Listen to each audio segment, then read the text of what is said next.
Bismillahirrahmanirrahim. Assalamualaikum warahmatullahi wabarakatuh. Alhamdulillahirabbil alamin wa bihi nasta'inu ala umurid dunya waddin wassalatu wassalamu ala asrofil anbiya'i wal mursalin wa ala alihi washabbihi ajmain amma ba'du. Maha suci Allah yang mempertemukan kita semua di sini, umahat, ibu-ibu, para muslimah, semoga dalam keadaan sehat walafiat. Insya Allah kita hari ini belajar tentang dosa-dosa lisan ya, tema yang mungkin perlu banyak kita muhasabahi karena sebagai orang tua tentu kita nggak lepas ya dari kesalahan-kesalahan lisan ini. Perkenalkan semuanya, saya Indah Umu Fakihah dari Parenting Berdua. Mungkin teman-teman di Kemas sudah kita sudah terbiasa ya untuk belajar melalui webinar, dan saya ucapkan selamat datang nih kepada teman-teman mungkin yang baru bergabung begitu, yang sebelumnya nggak tahu siapa apa itu parenting berdua. Selamat bergabung teman-teman. Saya ingatkan kembali jangan lupa di mute ya kalau misalnya mic-nya masih terbuka. Insya Allah kita kurang lebih sampai pukul 9.30, dan boleh teman-teman siapkan catatannya. Mungkin ada yang sedang menemani anak-anak, ya, ada juga mungkin yang sambil masak. Mudah-mudahan tetap bisa fokus, karena saya hanya ingin mengingatkan, mungkin ini webinar yang kesekian yang teman-teman ikuti, ya. Bisa jadi sudah banyak webinar yang kita lalui, tapi tidak ada yang berbekas, tapi tidak ada yang dipraktekkan. Sesungguhnya amalan yang paling baik ya, bukan hanya tentang mempelajari, tapi bagaimana kita mempraktekkan satu hal saja. Jadi nanti setelah webinar ini saya akan tanyakan ke teman-teman, satu hal apa yang teman-teman akan praktekkan setelah webinar ini. Begitu ya, karena tentunya saya sebagai pemateri, teman-teman juga yang mendengarkan, kita akan dihisap nih. Apakah ilmu yang kita pelajari ini benar-benar kita praktekkan untuk anak-anak kita. Insya Allah kita mulai ya teman-teman. Kalau misalnya ada mungkin ada materi ya saat saya membawakannya ada yang merasa relate, ataupun teman-teman punya pendapatnya sendiri, boleh tulis di kolom chat ya biar saya nggak ngerasa sendiri. Dan juga boleh teman-teman pakai emotnya di sini gitu ya. Ada materi-materi yang relate, boleh dipakai emotnya. Biar apa? Karena ada satu penelitian yang luar biasa ya. Kan sekarang belajarnya kita banyaknya via online. Orang-orang yang bisa fokus praktek itu biasanya karena dia aktif aktif saat mendengarkan ya, bukan hanya sebagai pendengar gitu. Karena sudah banyak penelitiannya, sebuah ilmu itu akan lebih mudah jika apa? Jika disampaikan. Jika apa? Jika kita diingatkan ya, di reminder ataupun mungkin di murojaah kembali. Jadi teman-teman boleh dipakai mode untuk ngetik-ngetik ya. Biar apa? Biar teman-teman nggak hanya mendengar informasi, karena belajar hanya mendengar informasi, ya udah nonton podcast atau nonton YouTube aja. Kalau teman-teman pengen lebih fokus fokus praktek, sampai keselip saya ya. Mangga silahkan boleh tulis di kolom chat begitu. Ya, kita akan mulai karena waktu terus berjalan. Saya pengennya lebih banyak nanti diskusi. Kurang lebih mungkin saya akan menyampaikan selama 45 menit, mungkin akan lebih. Dan biar banyak diskusinya nanti 40 menit yang kedua, begitu. Oke, dosa-dosa lisan. Saya akan dibuka dengan pola ya, teman-teman, agar kita lebih kelihatan. Jadi, dari salah satu konseling kemarin, saya mengamati ada seorang ibu yang bercerita kalau dia di rumah itu anak-anaknya sudah remaja dan juga ada yang SD ya, masih SD. Setiap disuruh begitu, kalau tidak dengan nada yang keras ya, harus disuruh dulu, anak-anaknya tidak mengerjakan. kita akan berbicara tentang pola ya. Kenapa? Ternyata seperti itulah pola ya, teman-teman.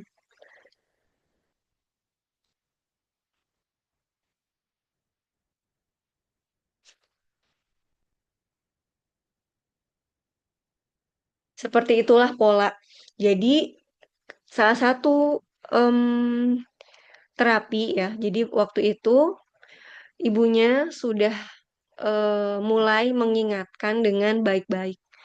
Diingatkan dengan baik-baik, ternyata anak-anaknya kesulitan untuk membereskan kamar, untuk juga ngikutin aturan, untuk ngikutin gadgetnya. Apa yang terjadi? Ini adalah sebuah pola. Karena selama ini anak-anak sudah merasa ibunya ini selalu dengan nada yang tegas, nada yang keras saat menyuruh sesuatu. Sehingga di pola yang baru yang dia bentuk dengan kalimat yang lebih baik, kalimatnya toibah, anak-anak itu nggak ngaruh dengan hal tersebut. Itulah sulitnya sebuah pola. Dan teman-teman beruntung kalau misalnya anak-anaknya saat ini mungkin masih TK, masih SD ya. Kenapa sih kita harus benar-benar memperbaiki pengasuhan saat ini? Karena kita sedang membentuk pola, teman-teman. Kalau selama ini lisan kita lebih banyak nyuruh-nyuruhnya, yang terjadi adalah yang diingat oleh anak, ibu adalah seorang tukang perintah. Harus mandi, harus beresin kamar, harus juga misalnya em, makan begitu. Nah, hari ini kita sama-sama belajar ya teman-teman membentuk pola yang baru, pola di mana mudah-mudahan lisan kita ya menjadi lisan yang banyak mendengarkan.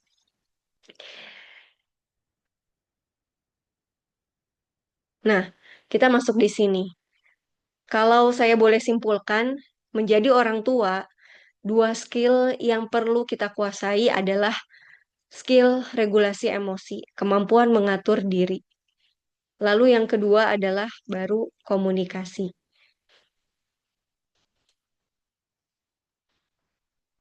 Komunikasi ya, teman-teman.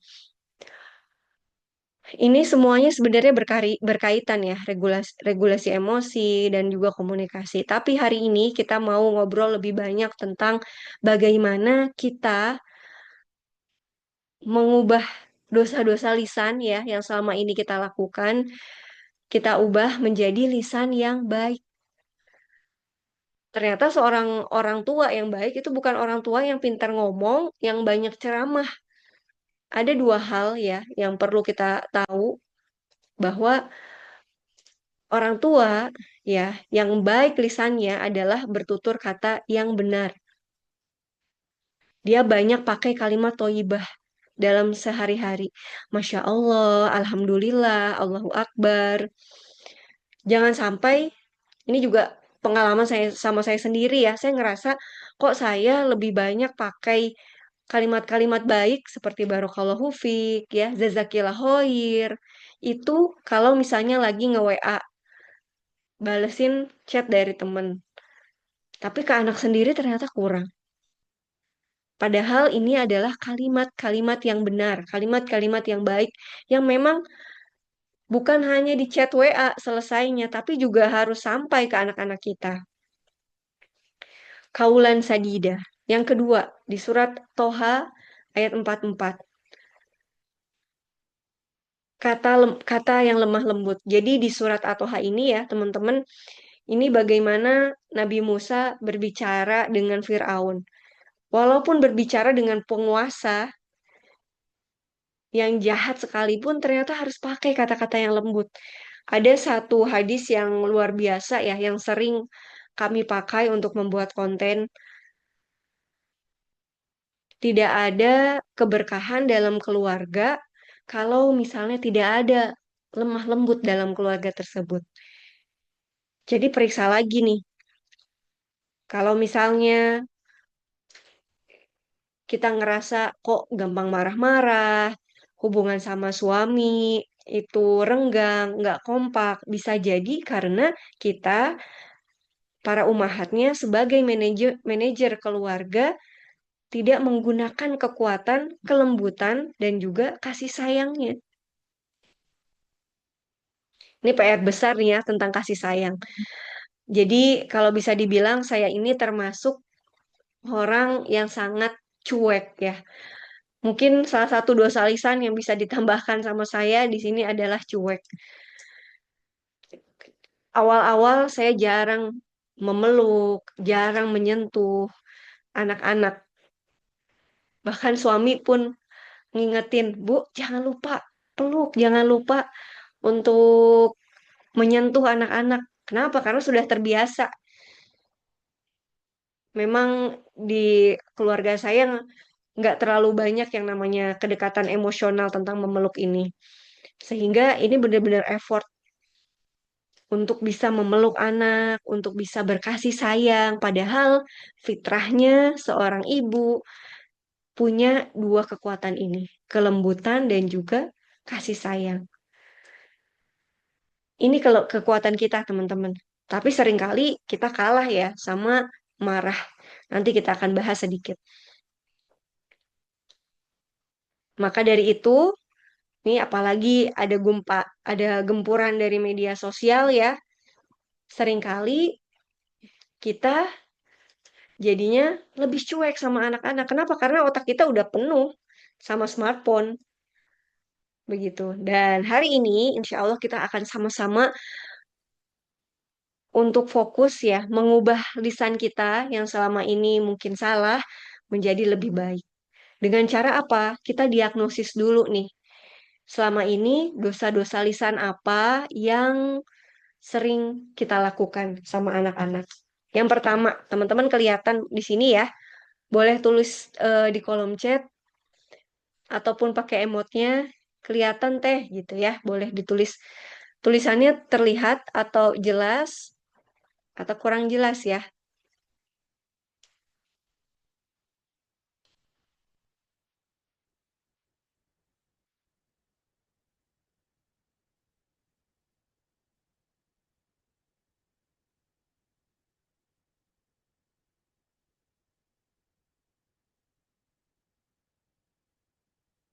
Jelas teh bisa zoom alhamdulillah. Oh iya ya, bisa di zoom ya. Aduh. Oke, oke. Dosa lisan yang pertama adalah memerintah. Sering banget ya kita ya nyuruh-nyuruh anak ya. Sama saya juga teman-teman.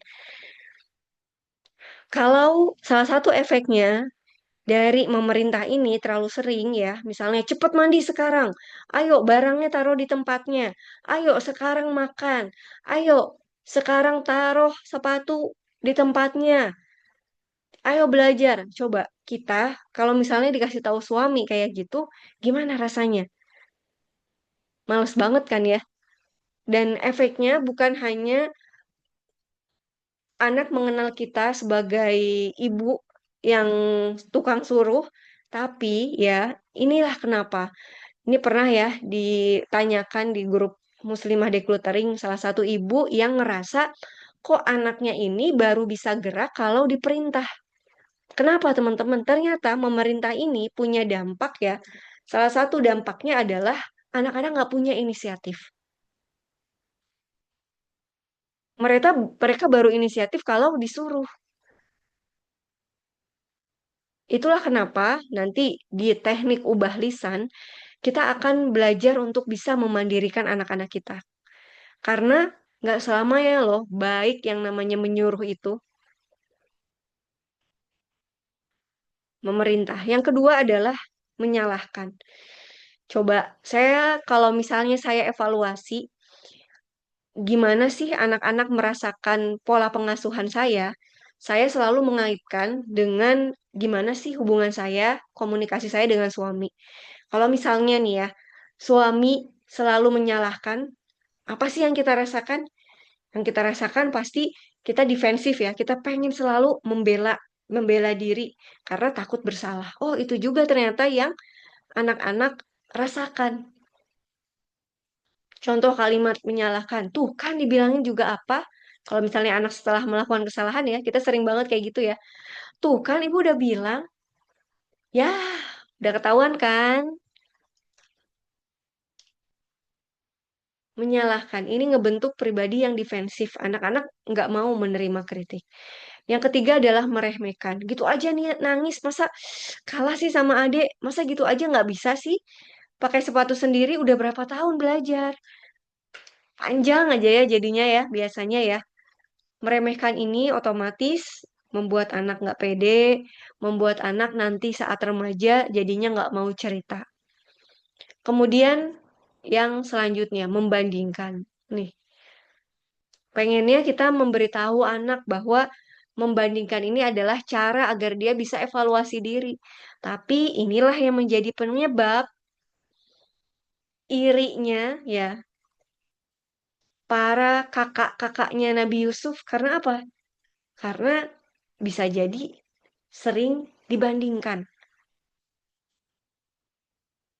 Dibandingkan itu ya teman-teman karena anak-anak itu sangat sensitif ya, sangat sensitif banget. Kalau ibu udah mulai membandingkan sedikit aja itu udah kerasa banget. Kita dibandingkan sama tetangga sebelah, masakannya gimana coba rasanya? Nggak enak ya teman-teman.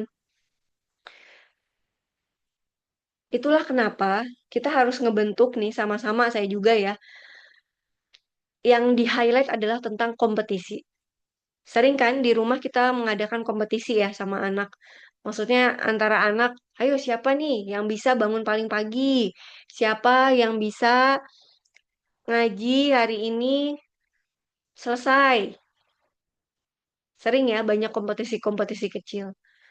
Dan yang penting kita ajarin sama anak-anak bukan sekedar kompetisi membandingkan dengan kakaknya atau dengan temannya.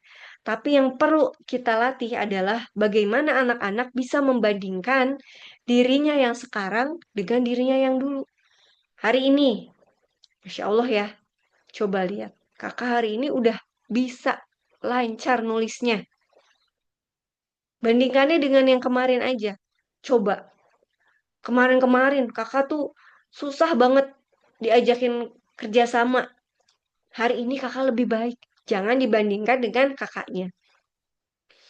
Memberi cap nih hati-hati. Ini juga yang sering terjadi ya di konseling. Salah satunya memberi cap banyak ya sama ya saya juga ya. Terkadang kalau misalnya anak saya, salah satunya nih, saya pernah punya mindset kalau anak saya yang pertama itu susah banget untuk naruh barang di tempatnya. Jadilah itu yang selalu terjadi. Anak saya naruh mukena di kasur. Abis pakai kerudung langsung naruh di kasur. Itu sempat saya sampaikan, kok taruhnya di situ terus, kok taruhnya di situ terus. Itu mindset yang udah saya pasang yang akhirnya bikin saya juga mencap, wah anak saya ini nggak rapih nih. Ternyata cap-cap itu yang mempengaruhi akhirnya kita melabeli anak-anak kita.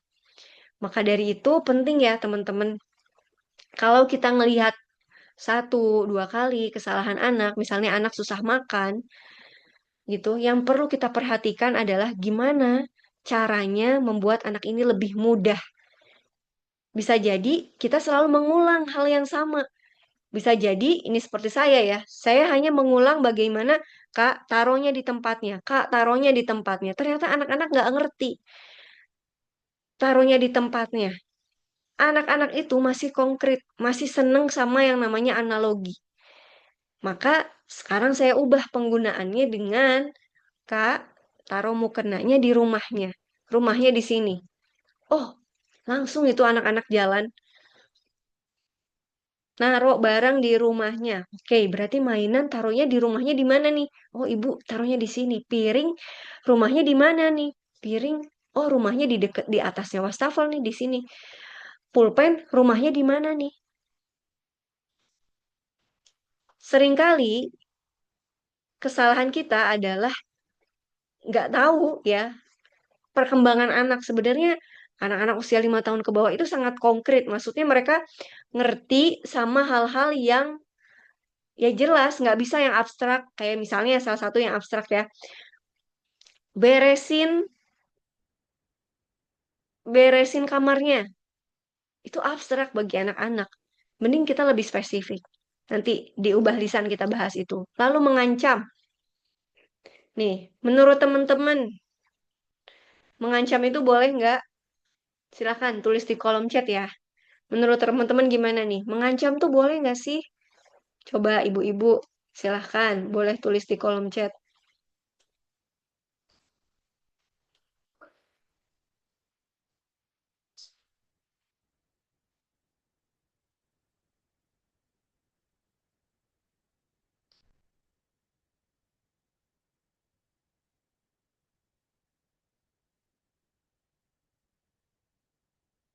Boleh saat diperlukan dan terdesak.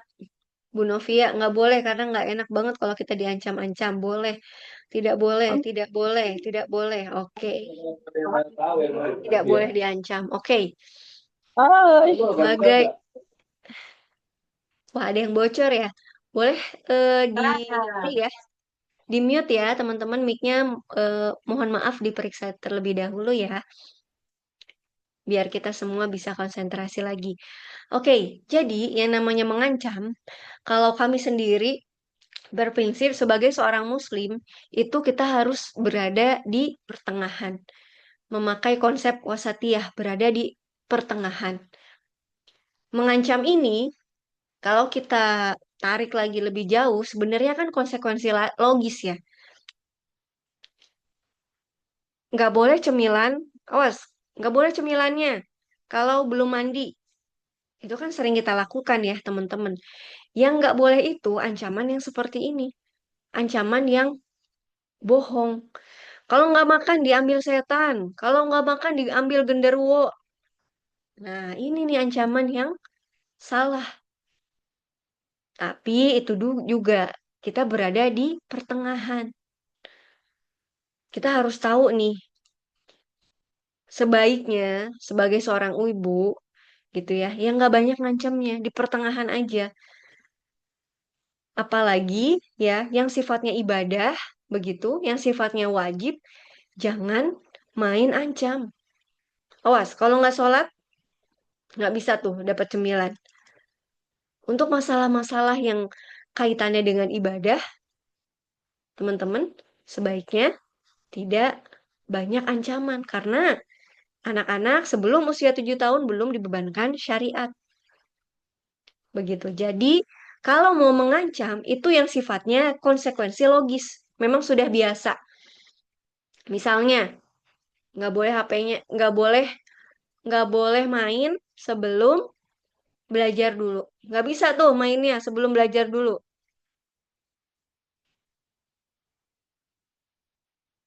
Gitu ya. Jadi intinya kalau mau ngancam harus ada anak ngelakuin apa dulu. Jangan asal bohong ancamannya. Kemudian menasehati. Nah, ini nih, ibu-ibu zaman now ya, baru lihat konten Instagram, nggak boleh gini, nggak boleh gitu. Anak-anak itu nggak boleh dikasih gula. Anak-anak itu harus seperti ini, harus seperti itu. Langsung dinasehatin anak-anaknya. Coba. Cara evaluasinya adalah dengan cara kalau suami ngasih tahu kita, langsung dievaluasi gimana rasanya. Dinasehatin terus isinya ya. Lagi jalan berdua, lagi makan berdua, isinya nasehat terus. Nggak mau ya, teman-teman. Menasehati, menasehati itu ada waktunya. Jangan terlalu sering. Bohong, ini udah pasti ya. Mengkritik, menyalahkan. Masa warnain aja berantakan? Kakak masa naruh mukena aja nggak bisa? Masa mandi aja nggak bisa? Wah, mengkritik terus-terusan ini apa teman-teman? Mengkritik ini bikin anak jadinya perfeksionis yang nggak sehat. Jadi dia merasa selalu nggak sempurna. Dan ini juga pernah ya ada yang konseling. Beliau ini ibunya karena ibunya selalu rapih di rumah, selalu rapih di rumah ya. Terus tuh naruh barang di tempatnya. Jadi kalau misalnya sedikit aja ada yang salah, rumah nggak rapih, terus juga dapur berantakan, misalnya gitu ya. itu rasa-rasanya harus selalu membersihkan diri. Harus bersihin, bersihin. Mungkin bisa dibilangnya jadinya OCD. Dan itu sulit melepaskannya. Wah, ini saya jadi belajar juga. Oh, Masya Allah ya. Mungkin teman-teman di sini ada yang udah punya buku atau e-booknya Muslimah Decluttering. Jadi setelah e-book itu selesai gitu ya, salah satu permasalahan saya adalah jadi lebih perfeksionis gitu ya. Kalau anak-anak naruh barang nggak di tempatnya, langsung mulai nih ngomel-ngomel. Oh, ternyata nanti takutnya jadinya kalau sudah besar anak-anak jadi tumbuh perfeksionis yang nggak sehat. Maka dari itu sekarang kalau misalnya mau ngingetin anak ya, apalagi anak-anak yang di bawah masih SD, di bawah 5 tahun, itu ngingetinnya banyaknya dengan analogi. Kayak tadi ya, naruh barang di rumahnya. Ayo taruh barang di rumahnya. Yuk siap-siap karena kita mau perang nih. Besok perang sekolah nih. Misalnya seperti itu ya. Jadi nasehatinnya atau mengkritiknya dalam bentuk analogi. Menyindir. Wah hebat ya, sepatunya ditaruh di jalan. Waduh hebat ya, misalnya ya. Udah udah nonton berapa kali nih? Banyak banget ya, Masya Allah ya teman-teman yang harus kita muhasabahi. Ini hampir mungkin sering nih semuanya ya masuk dalam daftar dosa lisan kita. Coba sekarang teman-teman sambil evaluasi diri, sambil diagnosa diri sendiri, kira-kira nih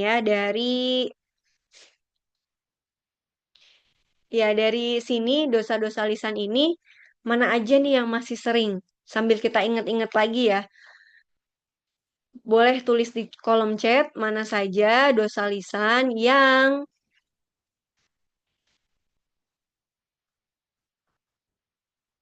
sebentar. Mana saja, apa saja dosa-dosa lisan yang sering dilakukan? Ini pertanyaan nomor 3. Silahkan, teman-teman boleh tulis di kolom chat ya. Dari dosa-dosa lisan yang tadi ya, dari yang pertama ada memerintah, menyalahkan, meremehkan, membandingkan, memberi cap. Kira-kira nih, top 3-nya lah ya. Silahkan tulis top 3 dari macam-macam dosa lisan yang masih sering dilakukan. Yuk silahkan tulis di kolom chat sekarang juga. Yang teman-teman rasakan paling banyak yang mana top 3-nya. Kalau saya masih sering memerintah. Memerintah terus juga gampang mengkritik ya. Mengkritik dan maunya menasehati. Masya Allah nih harus banyak ditaubati nih teman-teman. Kalau teman-teman sendiri, apa nih? Coba kita diagnosis diri kita masing-masing ya. Bu Zahra, Bu Zahra memerintah dan menasehati. Bu Tiwik memerintah menasehati. Bu Novia memerintah gampang mengkritik menasehati. Sama ya semuanya ya.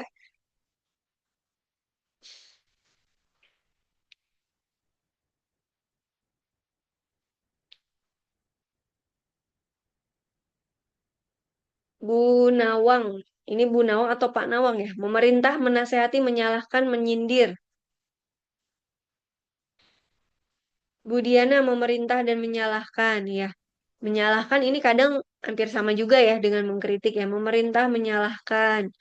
Bu Yeli, memerintah menyalahkan. Bu Filza, memerintah mengkritik, menyalahkan. Bu Sulivia, ya terima kasih teman-teman responnya. Insya Allah ya, betapa banyak nih yang harus sering kita perbaiki ya sama anak-anak. Setidaknya kalau dari saya sendiri ngasih rekomendasi adalah kita kurangin memerintah, kurangi nyuruh-nyuruh. Karena ya tadi evaluasi lagi. Kalau misalnya suami banyak nyuruh kita mau nggak? Nggak kan? Maka dari itu kurangi memerintah. Nanti di situasi sehari-hari apa nih yang bisa kita lakukan agar anak mandiri, agar anak disiplin, nggak usah banyak diperintah. Bu Hana menyalahkan memberi cat menasehati. Masya Allah. Terima kasih teman-teman responnya ya. Nah, lalu bagaimana kita mengubah lisannya? Lalu obatnya ini apa? Obatnya yang pertama adalah ada rumusnya. Untuk disiplin gunakan UBT. Nah, untuk agar anak merasa didengarkan, lakukan yang namanya VGS. Nah, ini gimana? Yuk kita bahas satu persatu. Ini gampang ya, mudah-mudahan teman-teman ingat. Yang pertama adalah UBT. UBT, ucapkan, ucapkan. Yang kedua adalah bertindak tanpa kata. Yang ketiga adalah tawarkan pilihan. Ini saya ambil dari bukunya, mungkin teman-teman punya di rumah ya. Salah satunya Seni Berkomunikasi Tanpa Ngegas ya. Itu bener nggak ya judulnya ya? Itu, saya ngambil dari situ. Salah satunya. Ucapkan, artinya anak-anak usia sekolah itu butuh yang namanya instruksi yang jelas.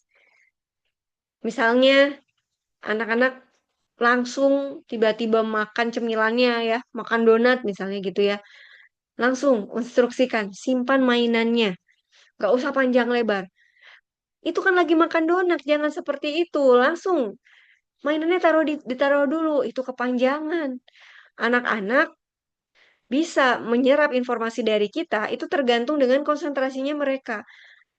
Kalau semakin panjang apa yang kita omongkan sama anak kita, otomatis ya tadi anak-anak belum bisa banyak mengolah informasi sebab akibat ya di bawah 5 tahun. Kak, ucapkan dengan jelas, simpan mainannya gitu. Kalau misalnya lagi ngaji, nih, saya lihat ya, kadang saya perhatikan perbedaan antara kalau misalnya sama Pak Aldi ngaji, kalau sama saya ngaji. Ternyata salah satu yang sering, saya juga belajar dari Pak Aldi, salah satu yang suami saya sering lakukan, kalau misalnya dia lagi ngajarin ngaji, anak saya, dia selalu bilang sebelum sebelum ngaji itu, yuk fokus konsentrasi gitu. Jadi anak-anak udah teralihkan dulu ya untuk fokus, untuk konsentrasi. Di tengah-tengah misalnya ya, biasa lah ya, anak usia 5 tahun langsung cerita ke sana, ke sini. Tadi aku hujan-hujanan, tadi mimpi tiba-tiba fokus, konsentrasi. Diingetin lagi, gitu. Lalu yang kedua adalah bertindak tanpa kata. Misalnya anak nggak mau nih, taruh mainan di tempatnya.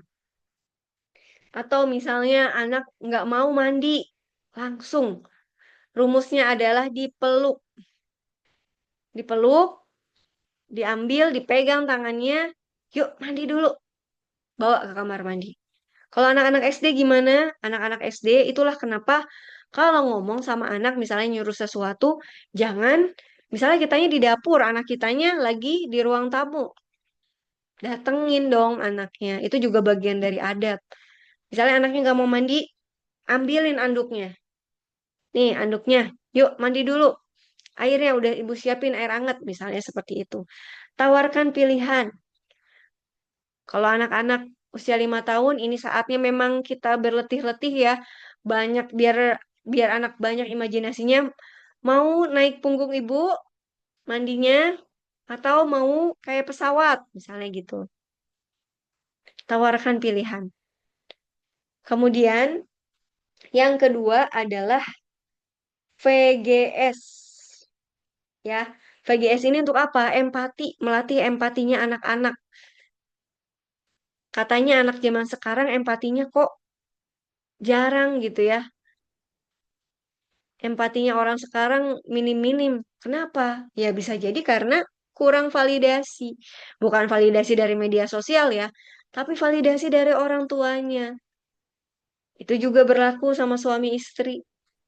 Dua kunci rumah tangga, kalau ini kami evaluasi ya, sebenarnya adalah suami istri, bukan hanya istri aja yang butuh validasi. Suami juga butuh divalidasi.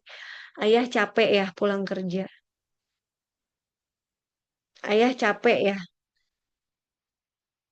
ayah lagi males ya bareng anak-anak misalnya gitu ya. Seperti itu juga dengan anak-anak. Kamu capek ya pulang sekolah. Lagi marah ya. Lagi bosen ya. Sering-sering validasi anak-anak. Karena Kunci utama untuk anak belajar tentang perasaannya, pintu masuknya lewat validasi. Semakin divalidasi, setidaknya diakui perasaannya, semakin anak belajar. Oh, ini toh rasanya marah tuh kayak gini ya, ada yang panas-panas di hati saya. Oh, ini toh yang rasanya kesel, bosen. Karena anak-anak belum bisa secara lisan mengungkapkan kalau saya bosen, kalau saya marah, belum bisa.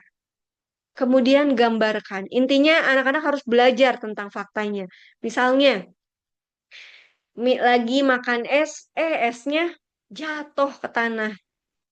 Nangis tuh kan, gambarkan. Maaf ya, esnya nggak bisa kita ambil ambil lagi. Esnya udah jatuh ke tanah. Kasih tahu faktanya. Lalu fokus cari solusinya. Misalnya anak-anak pengen beli mainan, nih, pengen beli mainan lagi ke mall, pengen lagi beli mainan. Salah satu solusinya bukan langsung beliin mainannya, tapi adalah dengan salah satunya adalah, oh, pengen mainan itu, ya udah, sini. Ibu catat dulu di HP. Kakak pengen mainan ini tapi bulan depan ya. Qadarullah hari ini belum ada uangnya. Terus anak nangis, rewel, ya udah pinggirin dulu gitu.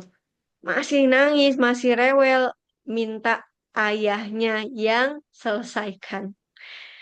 Kenapa para ayah tuh penting untuk sangat berperan di pengasuhan? Ini bapak-bapak yang hadir.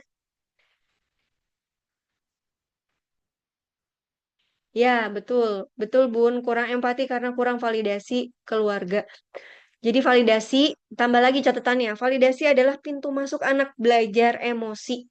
Begitu juga dengan suami kita. Kalau sekarang teman-teman ngerasa ada eh, masalah komunikasi, mulailah berubah dari yang namanya validasiin suami dulu. Ngomong-ngomong tentang berubah, jadi saya inget nih, suami saya selalu ngingetin gitu ya. Kalau misalnya ada yang susah dalam pengasuhan gitu, kalau misalnya anak selalu kok kayak gini-gini aja, nggak meningkat kemampuannya, misalnya ya, fokusnya adalah surat Ar-Rod ayat 11. Allah tidak akan mengubah sesuatu sebelum kamu mengubah sesuatu pada dirimu. Bisa jadi kita ngerasa ya, kita udah berubah. Padahal ternyata cara yang kita gunakan salah, itu-itu aja. Kayak misalnya tadi, beresin kamarnya. Kita fokus sama itu terus. Beresin kamarnya, beresin kamarnya. Ternyata masalahnya apa? Masalahnya adalah kurang konkret yang diomongkannya. Gak ngerti anak-anak beresin kamar, semuanya harus diberesin. Belum bisa. Semakin spesifik ucapannya, insya Allah anak-anak akan semakin bisa. Itu yang namanya mengubah. Tidak hanya selalu fokus sama yang sudah salah, terus aja diperjuangkan, nggak bisa. Itulah kenapa untuk mengubah sesuatu butuh ilmu, ilmu, ilmu. Kunci setiap masalah adalah ilmu, ilmu, ilmu. Ya, kita balik lagi. Lalu, setelah kita mengubah lisan kita agar anak disiplin, fokusnya adalah UBT. Kemudian kalau anak mau empati, VGS, karena kalau misalnya anak mau mendengarkan kita, otomatis dia butuh belajar untuk empati. Agar anak mudah mendengarkan gimana nih? Karena nggak bisa hanya satu arah ya, teman-teman. Kita aja yang mendengarkan mereka. Mereka butuh juga mendengarkan kita. Ada 4 yang harus kita lakukan. Yang pertama adalah waktu kritis. Ini untuk ibu-ibu yang sibuk, ibu-ibu rumah tangga, bapak-bapak yang kerja di luar atau LDM, fokus hadir di waktu kritis. Waktu kritis ini adalah dicatat ya, waktu paling emosional yang butuh koneksi emosional sama anak. Kapan? Salah satunya adalah saat bangun pagi. Anak-anak sangat butuh koneksi. Itulah kenapa bangun pagi, ya, keberkahan pagi itu golden time-nya hari. kalau bisa kita hadir di situ. Setidaknya bangunin anak. Bangunnya dengan baik-baik. Kemudian pergi sekolah. Nah, ibu-ibu, kalau misalnya suami yang antar pergi sekolahnya, hadir saat anak pergi sekolah. Bentar, temenin dulu saat dia naik sampai naik motor ditemenin ayahnya, diantar ayahnya. Semoga Allah mudahkan ya, Nak. Nanti jangan lupa belajarnya konsentrasi. Dipeluk ya, disentuh anaknya, diingetin semangat, semangat. Terus kapan lagi pulang sekolah? Ini yang lagi saya biasakan. Walaupun lagi ngetik-ngetik, misalnya ya ayahnya yang jemput, kita hadir dulu, bukain pintunya. Bantu dia naruh tasnya, siapin cemilan, ngobrol dulu sebentar sama anak. Kapan lagi? Sebelum tidur. Fokus di sini. Hadir di sini. Kalau misalnya kita nggak bisa 24 jam terus bareng anak, fokus hadir di waktu kritis. Gitu. Itu prinsip yang pertama. Yang kedua, agar anak mudah mendengarkan, pakai prinsipnya dari John Gottman. Beliau adalah seorang psikolog ya, psikolog di bidang relationship. Jadi teman-teman, kalau misalnya kita habis ngancem, habis bentak anak, intinya adalah kalau habis melakukan satu interaksi positif, itu butuh 5 interaksi. Maaf, kalau sudah melakukan satu interaksi negatif, seperti misalnya ngebentak, ya, marahin anak, itu butuh 5 interaksi positif. Jadi teman-teman ingat, kalau misalnya sudah menyalahkan anak, ya, mengkritik, wah ini ada PR nih, saya utang 5 interaksi positif. Entah itu peluk, entah itu jajanin, ya, entah itu mijitin, entah itu bacain buku. Silahkan dibalas dengan 5 interaksi positif. Kemudian apa? Teh, aku ini udah semua, selalu ngebonding, selalu banyak interaksi positif. Bisa jadi distraksinya orang tua, sibuk ya. Ini kemarin saya ngobrol sama teman saya, kalau yang namanya, coba kamu pilih, lebih enakan ngurus anak atau lebih enakan kerja? Semua ibu ya, nggak tahu sih ya, kebanyakan. Nanti dapat materinya ya, nanti via email insya Allah dibagikan. Jadi gini, orang tua ya nggak hanya ibu sih. Orang tua kalau dipilih antara mau itu kerja atau ngurus anak, otomatis kita milih kerja. Kenapa? Karena kalau ngurus anak itu lebih capek. Ada respon dari manusia. Kalau ngurus kerjaan itu bener-bener nagih. Pengen terus nambah cuan. Distraksi orang tua yang terbesar dan itu saya rasakan adalah dari pekerjaan. Semakin nyenengin pekerjaannya, semakin besar distraksinya untuk bisa bareng anak gitu. Itu faktanya ya, teman-teman. Maka sebagai orang tua, pilihlah pekerjaan yang ya yang menyenangkan, tapi memang kalau bisa batasi diri. Karena kalau kita udah kelepasan kerja, itu udah susah masuk sama anak. Apalagi distraksinya orang tua, ya nanti ya kita bahas smartphone sedikit. Lalu distraksinya adalah komunikasi yang negatif. Ini karena udah kebanyakan polanya, gaya komunikasinya adalah negatif, ya udah susah nih ngedengerin anak-anaknya, apalagi anaknya udah remaja, udah susah. Kebanyakan merintah, kebanyakan ngeritik, udah susah masuknya. Dan anak-anak juga ternyata punya distraksinya. Salah satunya adalah yang ini jawabannya sama, hampir sama ya. Mungkin kalau misalnya 200 juta masyarakat Indonesia jawab, apa yang menyebabkan anak nggak bisa mendengarkan, anak-anak mudah marah? Ya, kita udah tahu ya ibu-ibu. Salah satunya adalah smartphone. Lalu yang kedua adalah nggak ada jadwal teratur tiap hari. Seperti ya udah mengalir aja ah saya mah hidupnya. Anak-anak saya juga mengalir aja, mau bangun jam berapa aja ya udah, biarin aja. Mau makan jam berapa aja ya udah biarin aja.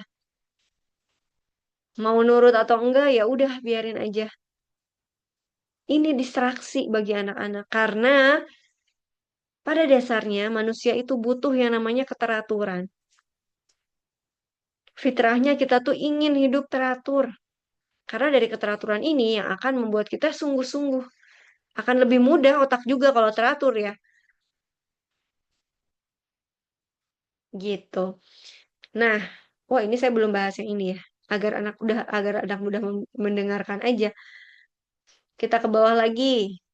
Nah, lalu dalam situasi sehari-hari, teman-teman, silahkan. Nanti kalau bisa ya, kenapa sih parenting berdua selalu kita rekomendasikan untuk materi itu dalam bentuk poster? Karena biar teman-teman di print, biar dimurojaah, biar ditempel. Dengan ditempel, nanti misalnya ya, kurang kompak nih sama suami dalam masalah visi misi, nanti suami baca, nggak usah kita yang ngasih tahu. Misalnya serumah juga sama kakek nenek. Nanti kakek nenek baca. Oh, ini tuh parenting zaman sekarang ya ada dosa-dosa lisan. Ternyata wah, saya nih banyak nih memerintah nih banyak nih menyalahkan, menyindir. Salah satu cara belajarnya ya mungkin itu jadi wasilahnya ya dengan kita menempel ini, memurojaah walaupun misalnya belum praktek. Balik lagi ke laptop. Dalam situasi sehari-hari fokus gunakan ini. Positif alternatif. Intinya harus ada alternatif lain. Kalau nggak bisa A, berarti B. Anak-anak harus diajarin gitu ya, ibu-ibu. Kalau misalnya nggak bisa, misalnya nggak bisa main HP, berarti ya udah main sama ibu gitu. Kalau misalnya nggak nggak ada es krimnya, ya udah berarti pilih makanan yang lain, yang real food, yang sehat, misalnya gitu. Ajarin anak untuk seperti itu. Selalu diajarin fleksibel. Biar apa? Biar anak-anak nggak manja. Kalau selalu diturutin, misalnya nggak ada eh, pengen es krim dan es krimnya nggak ada, terus anak-anak dikasih alternatif lain, nggak mau nangis kejer. Akhirnya kita ngasih es krim lagi. Wah, anak-anak nggak belajar tuh untuk self controlnya nggak belajar. Boleh juga nggak ada pilihan. Misalnya hari ini mau renang, qadarullah hujan, kan nggak kan kita nggak ngasih alternatif misalnya gitu ya. Ya udah nggak apa-apa, biarin anak juga belajar, nggak harus selalu ada alternatif. Kenapa? Karena alternatif juga itu tuh masih sifatnya nafsu ya, masih sesuatu yang enak juga. Anak-anak juga butuh belajar kalau memang nggak ada alternatifnya. Nah, selalu pakai konsep setelah sementara. Boleh nonton, tapi murojaah dulu. Boleh main, tapi kerjain PR dulu. Boleh nonton, tapi ngejemur dulu. Biar apa? Biar itu jadi kebiasaan. Lalu gunakan bertanya. Biar apa? Biar nggak banyak memerintah. Oke, ayo mandi yuk sekarang yuk. Boleh ganti dengan mau mandinya kapan? Setelah ini Bu, oke. Jangan lupa letakkan makna. Letakkan makna ini konsepnya bukan selalu menasehati. Ya, intinya adalah letakkan makna ini gimana caranya sehari-hari itu penuh dengan tauhid. Penuh dengan kita ngingetin bahwa semuanya dari Allah. Kak, Masya Allah ya hari ini kita dapat makanan nih. Ah, ini rezekinya dari Allah. Masya Allah ya di jalan ini lihat gunungnya bagus banget. Ya Allah yang mudahkan kita punya mata ya Kak ya Masya Allah. Kemudian untuk sesuatu yang beberes saya sarankan selalu briefing dan role play. Jangan hanya memerintah. Oke, hari ini kita latihan beberes kamar. Beberes kamar dibikin lebih lebih spesifik lagi. Kakak beresin selimut dan bantal. gitu. Role play, dikasih tahu caranya. Bantalnya di sini, selimutnya di sini. Jadi kalau saya bisa kasih saran, satu kata apa kalau teman-teman pengen mengubah komunikasi sama anak? Mulai dari sini, mulai dari briefing aja dulu, banyakin briefing sama anak. Apalagi kalau anak-anaknya udah SD, banyakin family meeting. Family meeting itu apa? Rapat keluarga seminggu sekali. Kalau bisa ayah yang mimpin. Karena beda. Kalau dipimpin sama ibu, anak-anak kedekatan emosional sama kita udah kuat banget ya. Untuk masalah ketegasan itu memang harus dipegang ayah. Lalu jadi detektif kebaikan. Ini saya pernah lihat di Instagram ya. Jadi ada ibu-ibu, ini punya 7 anak, anaknya laki-laki semua. Beliau tinggal di Afrika. Beliau cerita bahwa di rumahnya itu nggak pernah berantakan. Walaupun anaknya laki-laki semua, anak rumahnya nggak pernah berantakan, nggak pernah ada teriakan, rapi. Kenapa? Salah satunya adalah karena ibunya ini selalu jadi detektif kebaikan. Apa itu? Intinya adalah melihat kebaikannya anak, lalu dipuji. Masya Allah, taruh tas di tempatnya, taruh tas di rumahnya. Wah, terima kasih ya Kak, udah taruh piringnya di wastafel. Wah, terima kasih ya Nak, udah ambilin ibu air. Waduh, ibu lihat ini pakai baju sendiri, Masya Allah, anak ibu.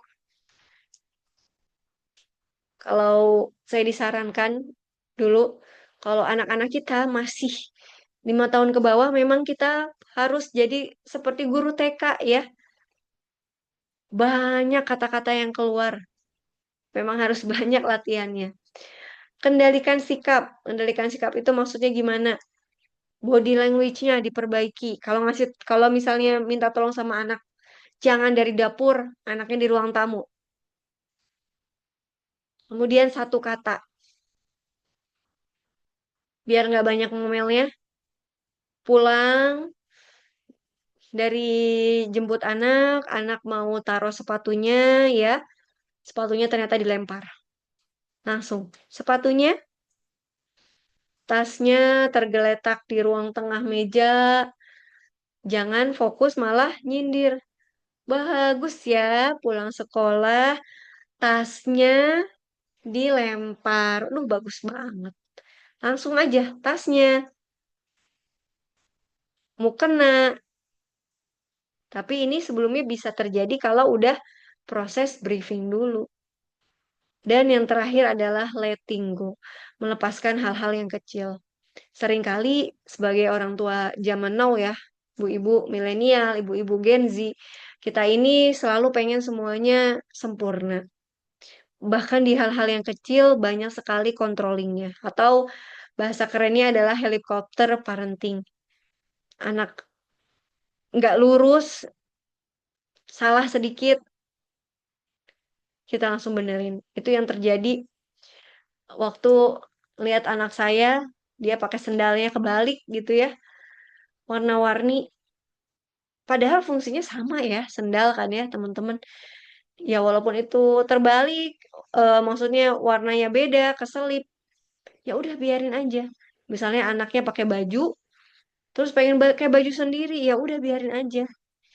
Jadi kalau bisa kita ini jadi orang tua setelah briefing sama anak ya, ibu akan fokus sama hal-hal yang penting dan hal-hal yang kurang penting kayak misalnya mau main apa, ya. Terus anak ternyata nggak mau makan, misalnya nggak mau makan sayurannya, kita kita nggak boleh ngontrol semuanya. Gitu. Misalnya anak nggak mau makan sayurannya, ya udah. Nanti misalnya sayurannya disuapin sama kita. Jangan semuanya serba dikontrol. Susah ya. Lalu gimana nih kalau jadi ibu bisa punya lisan yang selalu mendengarkan ya. Kalau kemarin di kelas kemas disebutkan apa sih masalah-masalah parenting? Salah satunya adalah susah menahan marah. Jadi yang namanya kita lagi marah ya teman-teman, mungkin teman-teman udah tahu sih tekniknya teh adalah pause jeda. Intinya journaling misalnya gitu. Sebenarnya ya teman-teman yang harus teman-teman punya mindsetnya ingat, kita marah itu tanda kita lagi kelebihan beban. Nih kayak air ini penuh nih ya. Gelas ini penuh. Kegoder dikit aja misalnya anak kita numpain air, anak kita nggak mau ngikutin aturan, apa yang terjadi airnya tumpah. Makanya itulah kenapa hati kita ya kalau bisa dibahasakan lagi tangke emosi kita harus selalu diperhatikan. Jangan sampai terlalu penuh si airnya ini. Penuhnya sama apa? Kebanyakan. Penuhnya karena kelebihan bebannya. Karena apa? Media sosial saat ini. Media sosial tuh, kalau saran saya teman-teman ya, kalau di kelas Muslimah Decluttering, kemarin kita baru berbenah digital, parkir HP-nya ya, teman-teman harus punya tempat parkir HP sendiri. Jadi saat bareng anak, saat pagi hari, itu taruh HP-nya di suatu tempat. Biar apa? Nggak kebanyakan informasi yang masuk. Karena kalau informasi yang masuk itu banyak, walaupun yang kita tontonin itu banyaknya adalah akun dakwah, itu otak kita, pikiran kita yang mau kita tuangkan bareng anak, itu akan habis teman-teman. Atau istilahnya kita terlalu kebanyakan information overload. Salah satu tandanya adalah brain fog pagi-pagi kok udah ngeheng, kurang konsentrasi, ya, kok berasa FOMO gitu ya, fear of missing out, nggak mau ketinggalan informasi, overthinking, itu tanda sudah information overload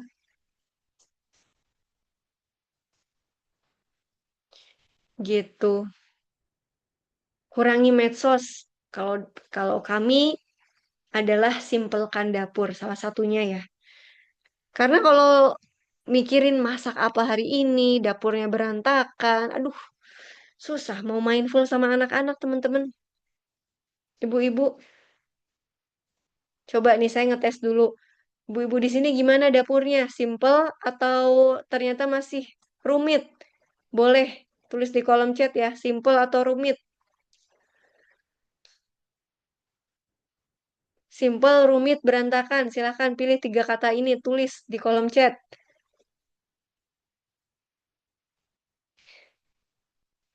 Bu Siti, simple. Alhamdulillah mulai simple. Simple, rumit, berantakan. Silahkan tulis di kolom chat. Yang mana nih? Bu Desi masih berantakan.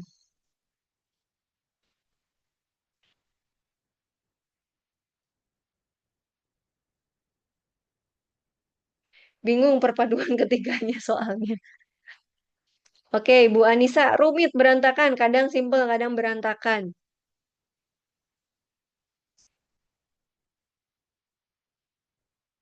Alhamdulillah sudah mulai simple, Bu Diana. Ya, terima kasih, Masya Allah, teman-teman responnya. Iya, teman-teman, kuncinya biar kita nggak gampang marah. Kurangin medsos, simpelin dapurnya. Ini yang alhamdulillah nih ya tahun 2026 ini gitu ya kalau teman-teman bisa baca di sini. Ini saya tulis fokus ya Bu Indah. Nomor 4 saya tulis bangun sistem kerja dan rumah tangga. Ini suami saya yang menyarankan ini. Dan ya saya ngerasa alhamdulillah dapur saya udah mulai simple. Kuncinya salah satunya ya yang saya perhatikan adalah fokus, segala sesuatu itu ada rumahnya. Segala sesuatu itu ada tempatnya. Saya perhatikan kenapa sih kok gampang marah? Itu tuh hanya gara-gara nggak naruh barang di tempatnya. Anak-anak, kamar anak-anak, banyak kerudungnya, taruh di mana-mana. Anduknya, taruh di mana? Kerudungnya, roknya, taruh di mana-mana. Ini hanya satu gara-garanya kita nggak naruh barang di tempatnya. Maka ini krusial ajarin ke anak untuk setiap barang punya rumahnya. Karena kalau kita selalu punya mindset, setiap barang punya rumahnya, insya Allah dapur kita bakal rapi. Habis misalnya piring ya, piring langsung lap, taruh di tempatnya, di wastafel. Garam, habis selesai masak langsung tempatin di tempatnya. Anak-anak diajarin anduk selesai mandi, taruh di rumahnya di mana. Dan rumahnya ini jangan ribet buat anak-anak, harus simpel. Dulu awal-awal saya inget banget soal mukena, ini aja, duh, udah ribet ya. Mukena pengen anak lipet rapi. Ternyata anak-anak belum bisa ngelipet rapi usia di bawah 5 tahun kalau anak saya sendiri ya. Kan anak-anak itu cenderung terburu-buru, maka dulu sebelum anak 5 tahun, 6 tahun, itu saya fokus pakai box. Ya udah, pokoknya mau kena taruh di sini, di tempatnya di box. Sekarang, alhamdulillah udah mulai bisa lipet dan jelas tempatnya. Ini yang kakak, ini yang ade, ini yang ade, ini yang ade di sini. Suami juga alhamdulillah ya, kerjasama kita sama-sama. Bu, ingat kerja, tempat kerja, habis kerja rapihin. Taruh kerudung ibu di mana? Taruh Qurannya di mana? Itu jadi dari hal-hal yang seperti itu, yang simpel itu ternyata ke konsep juga ke hal yang lain. Misalnya ya, kami saya sama suami misalnya lagi banyak nih, banyak konflik nih di kerjaan gitu ya, di kerjaan. Ya udah jangan dibawa ke rumah tangga. Gitu ya, karena ada tempatnya. Teman-teman, dapur berantakan atau misalnya nih ya bangun kesiangan. Saat itu aja bangun kesiangan. Jangan juga dibawa lagi si pengaruh bangun kesiangan itu ke anak. Jadi marah-marah ke anak, ke suami. Gitulah. Itulah pesan dari menempatkan sesuatu pada tempatnya. Gitu. Ini yang luar biasa lagi ya pengaruhnya. Kenapa sih ada kita tuh kalau misalnya lagi marah sama anak itu tuh butuh diem, diem aja. Nggak usah banyak ngomel, diem. Anak numpahin gelas. Anak ngotorin lantai misalnya gitu ya, fokusnya diem aja. Ternyata ya penelitiannya itu juga ya yang kita dapatkan dari salah satu hadis kalau lagi marah diem. Ini udah diteliti sama Harvard University. Kalau saat kita marah itu kan keluar ya hormon kortisol ke pembuluh darah kita. Nah, kalau kita diem selama kurang lebih 90 detik, fokus istighfar, itu si hormon kortisolnya itu kembali normal lagi.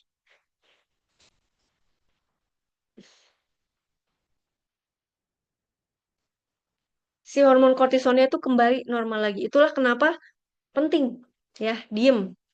Dan yang terakhir adalah kenapa kita gampang marah? Ini pertanyaan besarnya. Apakah selama ini hati kita terpaut nggak sama Allah? Zikirnya gimana nih? Zikir pagi, zikir petangnya di checklist nggak? Kemudian zikirnya yang direkomendasikan ya, zikir Fatimah, sahabat anaknya Rasulullah SAW, diikutin nggak? Lagi masak, zikir nggak? Lagi di jalan nganter anak, zikir nggak? Gitu. Nih, yang perlu kita perbaiki. Lalu, sedikit lagi ya, memperbaiki dosa lisan. Gimana? Teman-teman udah tahu. Intinya minta maaf, sungguh-sungguh spesifik. Jangan minta maafnya adalah, ibu minta maaf ya, tapi kok kamu soalnya nyebelin banget sih. Ya, jangan pakai kata tapi. Spesifik. Jangan lupa divalidasi. Pasti kakak marah banget ya. Karena kakak pasti sakit banget ya hatinya ya. Misalnya gitu ya. Karena ibu tadi marahinnya divalidasi. Dan restitusi. Intinya adalah kita buat janji. Kita buat perbaikan. Boleh ibu peluk. Ibu minta maaf ya. Lakukan banyak sentuhan. Intinya gitu. Memperbaiki dosa lisan salah satunya yang akan bisa menguatkan kita penuh kasih sayang ya karena fitrahnya seorang wanita wadud ya punya kasih sayang dengan banyak sentuhan dan Ini yang Rasulullah lakukan. Waktu itu gimana teh kalau misalnya mau ngoreksi anak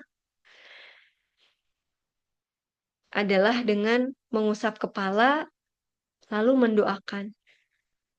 Duh, kakak tadi ya numpahin susu misalnya gitu ya saat sesi evaluasi. Numpahin susu, numpahin gelas ini ke gelas yang keberapa ya? Mudah-mudahan nanti Allah ganti. Mudah-mudahan kakak lebih teliti lagi. Jangan lupa didoakan, dibanyakin di doanya. Jadi Rasulullah itu kalau mengoreksi, ini bisa kita lihat dari hadis ini ya. Nabi Shallallahu Alaihi Wasallam bersabda, jangan melempari pohon kurma, makanlah apa yang jatuh di bawah. Kemudian beliau mengusap kepalaku dan berdoa, ya Allah tenangkanlah perutnya. Jadi sebelumnya ini ada yang melempari pohon kurma. Sebelumnya di sini Rasulullah tabayun dulu gitu ya. Lalu kasih solusinya. Makanlah apa yang jatuh di bawah. Jangan dilempari, langsung didoakan. Begitu, teman-teman. Ya, Alhamdulillah kita sudah selesai materinya. Tinggal ini pertanyaan terakhir, ya. Pertanyaan terakhir. Oke, ada dua pertanyaan dulu nih sambil ngecek ya. Kita murojaah sekalian di sini. Satu aja lah, nanti nggak sempet sesi pertanyaan ya. Insya Allah nanti kalau webinar selanjutnya kita ada pakai grup aja ya teman-teman. Jadi kita ada murojaah di situ biar kita bisa murojaah. Biar juga kita bisa, mungkin teman-teman ada yang mau ditanyain lagi, boleh. Nah, satu hal apa yang mau diubah setelah ikut webinar malam ini? Silahkan boleh tulis di kolom chat ya sebelum kita masuk ke tanya jawab. Satu hal apa nih yang mau teman-teman ubah setelah ikut webinar malam ini?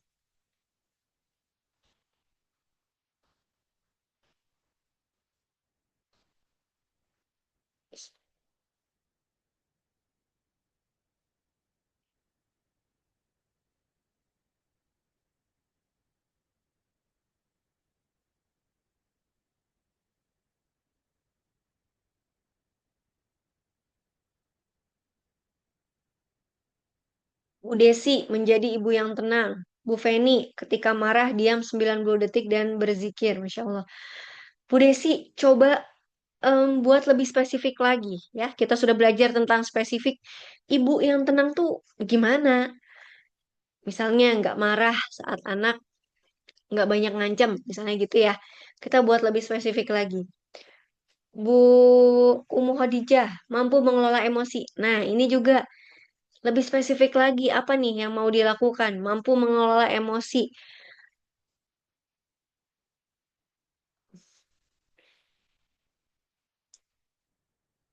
Teh, saya dari tadi sudah keluar masuk Zoom, suara Teh Indah putus-putus.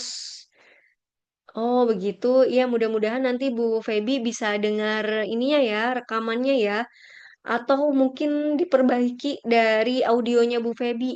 Teman-teman sendiri terdengar nggak suara saya jelas?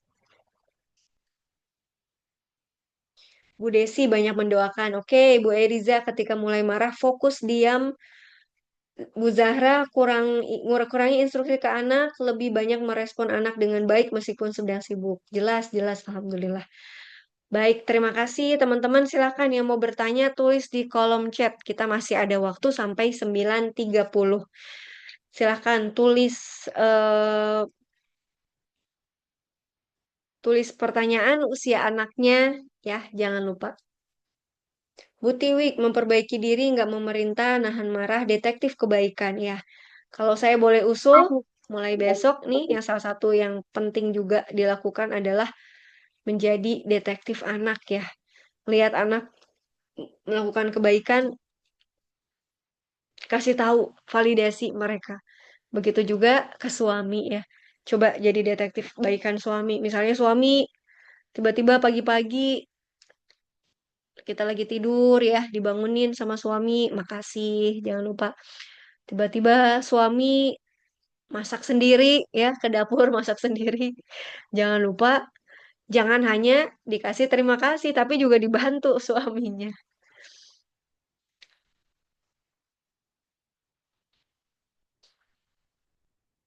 Bu Kamelia, kalau anak rewel tidak ikutan rewel. Iya, Masya Allah.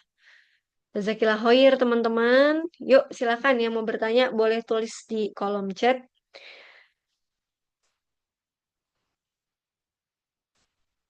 Masih ngetik ya sepertinya.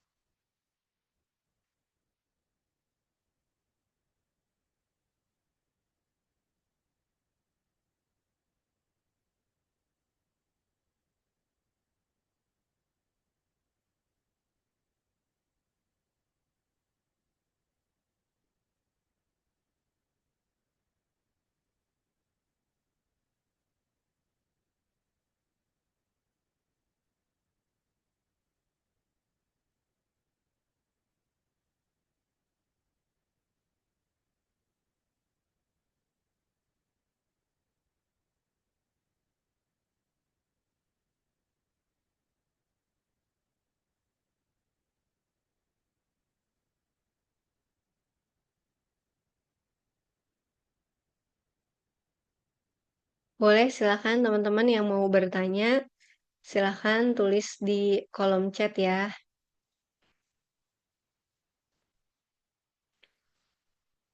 Dari Bu Febi, Alhamdulillah sudah bisa tersambung ya Bu.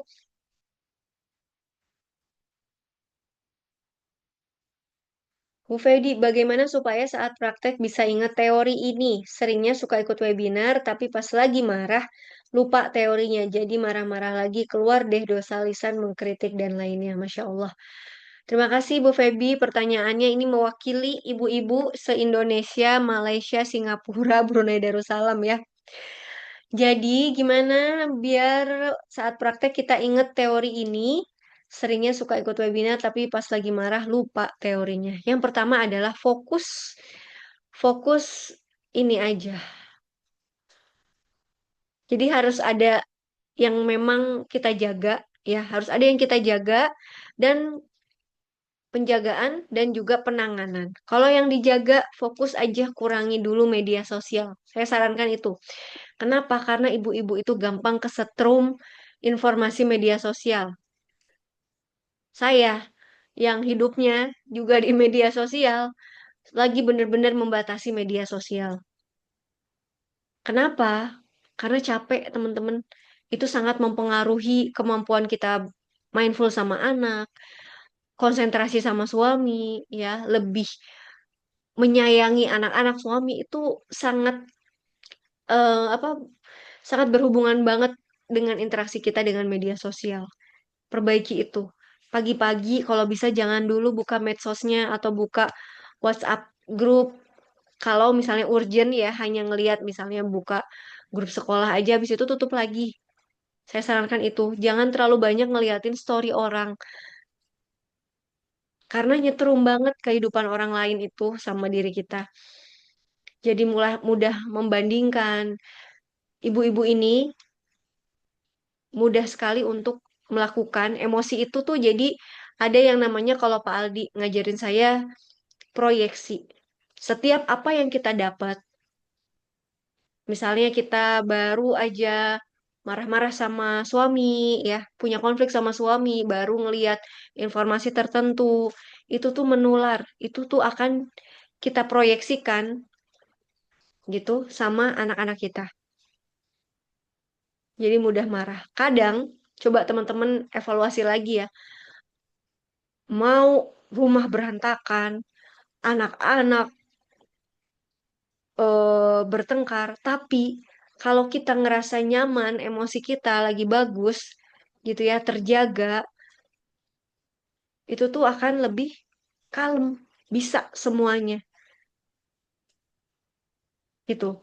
Kurangi distraksinya, kalau saya boleh saran lagi, selain ini ya, dijaga zikir pagi petangnya, memang emosi itu nular banget dari suami, gitu. Kalau suami punya karakter yang penyayang, ya, yang kita tuh selalu kompak, itu sangat mudah kita juga menangani anak-anak. Lagi tantrum, lagi rewel, kalau suaminya sangat mendukung, biasanya juga akan mudah untuk kita nanganin anak-anak. Itu yang pertama, penanganannya itu pencegahannya. Yang kedua adalah fokus aja. Kalau lagi marah, ya, kalau lagi marah diem aja dulu. Karena kalau kita sekali ngomong, udah biasanya panjang lebar. Tapi ya kita nggak bisa jadi seperti ini ya, mamanya Nusa Rara, nggak bisa. Pasti ada salahnya. Ya udah, fokus. Kalau ada salah, fokus memperbaiki lisannya. Gitu.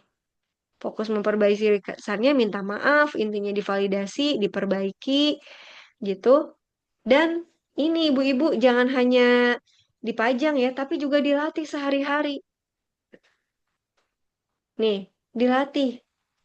UBT-nya dilatih. Gimana? Misalnya ini kasusnya adalah anak nggak mau berhenti screen time.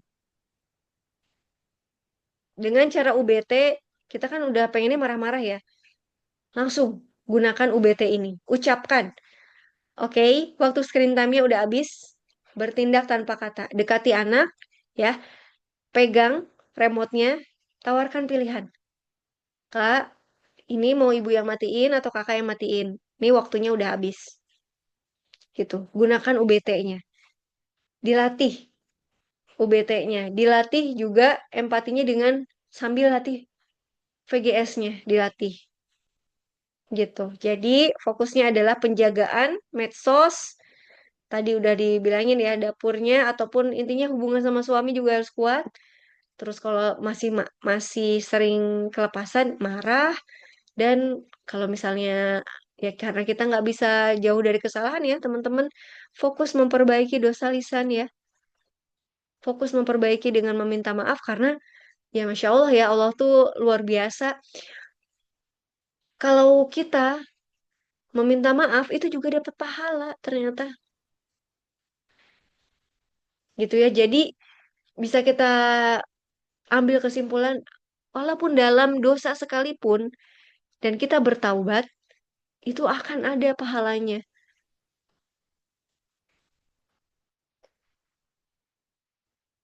Sehingga ibu-ibu jangan mudah untuk menyalahkan diri sendiri. Seringkali kita udah merasa gagal ya karena sering marah. Tadi kita melabeli diri kita sendiri dan akhirnya itu udah ngebentuk mindsetnya. Maka untuk melepaskannya gimana? Melepaskan dari rasa gagal ya, dari rasa menyalahkan diri sendiri. Kurangi kata yang mengikat. Mana ya? Kurangi kata yang mengikat, teman-teman. Nih, dari sini ya, memberikan cap. Misalnya, saya ini ibu yang gagal. Saya ini ibu yang nggak telaten. Itu kan kalimat yang terlalu mengikat kita ya. Padahal bisa kita ganti mindsetnya di pikiran kita. Oke, aku salah. Insya Allah ada waktu untuk bisa belajar. Gak apa-apa hari ini salah. Besok aku akan perbaiki. Gitu. Jadi hati-hati ya teman-teman sama kata-kata yang kita masukin ke pikiran kita, ke hati kita. Karena itu ngaruh banget yang membentuk mindset, nanti dari pikiran akhirnya nular juga ke lisan kita sama anak-anak. Seperti itu Bu Feby ya, mudah-mudahan menjawab. Kemudian Bu Eliza, usia anak 3 dan 1 tahun, gimana ya Teh ngasih tahu kakak dengan tanpa emosi kalau tidak boleh menyakiti adiknya. Suka tiba-tiba gitu mungkin gemes atau mungkin sebelumnya mainannya direbut. Usia 3 dan 1 tahun, fokusnya adalah lakukan, kita contohkan. Ya, 1 sampai 3 tahun memang fokus untuk mencontohkan. 3 sampai 5 tahun ini bagus banget untuk mulai briefing dan role play. 5 tahun ke atas ini fokus untuk family meeting gitu. 1 dan 3 tahun memang harus banyak role play dicontohin. Misalnya em, sambil main masak-masakan ya. Kalau anaknya laki-laki sambil main mobil-mobilan gitu. Kita contohin kalau misalnya sama kakak itu nggak boleh rebutan. Nih, antri ya, tidak merebut gitu. Di briefing seperti itu. Itu yang pertama. Yang kedua, ya, menurut perkembangannya 1 sampai 3 tahun itu wajar kakaknya suka merebut. Maka dari itu penting memang anak-anak itu punya mainan sendiri-sendiri dulu. Si kakak punya mainannya, si adik juga punya mainannya. Gitu. Itu yang bisa kita fasilitasi. Itu yang kedua. Lalu yang ketiga, ya, kalau misalnya terjadi pada saat itu juga, otomatis kan misalnya kita ngerebut, kita selalu minta kakaknya minta maaf gitu ya. Atau misalnya saat itu menyakiti, ya, menyakiti, yang bisa kita lakukan adalah anak 1 tahunnya kita gendong, gitu, si kakaknya kita kasih tahu, kakak nggak boleh seperti itu. Adik juga kita kasih tahu dengan bahasa yang sederhana. Adik, jangan rebut mainan kakak. Jangan rebut, ya. Ini punya kakak. Jadi adil ya. Anak 1 sampai 3 tahun, konsep yang harus selalu kita pertahankan adalah adil, yaitu win-win solution. Walaupun itu nggak selalu terjadi ya, teman-teman. Maka fokus briefing, contohkan ya, yang benar itu gimana, nggak ngerebut itu gimana. Terus yang kedua adalah kalau lagi konflik, konfliknya adalah adil, gitu. Kita kasih tahu kakaknya, jangan merebut mainan. Kalau adiknya masih merebut juga kita kasih tahu. Di situ juga sama, ya. Lalu yang ketiga, ya, memang ini masa yang krusial ya. 1 sampai 3 tahun itu pasti sering rebutan. Yang perlu kita ketahui di sisi lain juga anak-anak lagi lapar nih kemampuan sensorik motoriknya. Bisa jadi gemesnya itu ya yang perlu kita fasilitasi lagi gitu. Dan fasilitasinya dengan apa? Fasilitasinya dengan ya permainan-permainan yang kalau misalnya dia gemesnya tangan otomatis permainan yang banyak sensorinya. Tanah lah, gitu ya, clay lah, plastisin lah, gitu. Di sisi lain, ya teman-teman yang perlu saya ingatkan juga bagi anak-anak, apalagi yang ibu yang anaknya mungkin lebih dari 2, ya lebih dari 3 gitu, ada yang namanya family time, ada yang namanya special time. Seringkali kita miss dengan arti ini. Kita menjadikan waktu bonding itu bersama-sama seluruh anak. Itu ternyata anak-anak nggak dapet ya. Si tangke emosinya tuh nggak keisi. Jadi memang kita butuh yang namanya special time. Setiap anak ada waktunya. Kalau misalnya si adiknya lagi tidur, fokus ke kakaknya. Jangan lupa dinasehati jadi detektif kebaikan. Jadi detektif kebaikannya kakak. Masya Allah ya, kemarin Umi lihat kakak direbut mainannya sama adik, tapi kakak nggak marah. Jadi detektif kebaikan, gitu. Dan misalnya kakaknya ini minta tolong ke abinya untuk dipegang dulu. Ibu mau sama yang anak setahun dulu. Anak setahun kan lagi belajar ini ya, kosakatanya lagi banyak-banyaknya. Sambil disonding gitu. Dikasih tahu, ini mainan adik, ini mainan kakak. Lebih konkret lagi memang ya, gitu. Seperti itu, Bu Eliza, mudah-mudahan membantu. Bu Desi, jika sudah terlanjur membentuk karakter anak yang mudah kesal dan marah karena melihat ibunya sendiri, gimana cara memperbaikinya?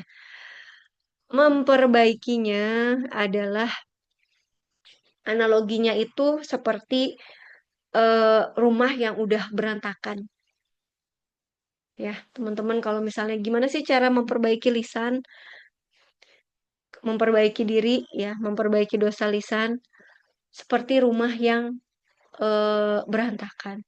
Berarti kita harus kurangi barang-barangnya, kurangi dulu nih.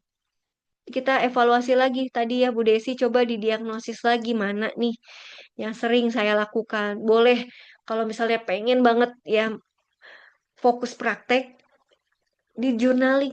Wah ini ya kemarin ini seringnya yang sudah membuat anak kesal tuh saya sering memerintah, menyalahkan. Oh kayak gini nih kalau saya lagi menyalahkan itu saya selalu bikin anak saya jadinya nggak percaya diri. Oh ini nih yang bagian sering saya ancam itu adalah sholat.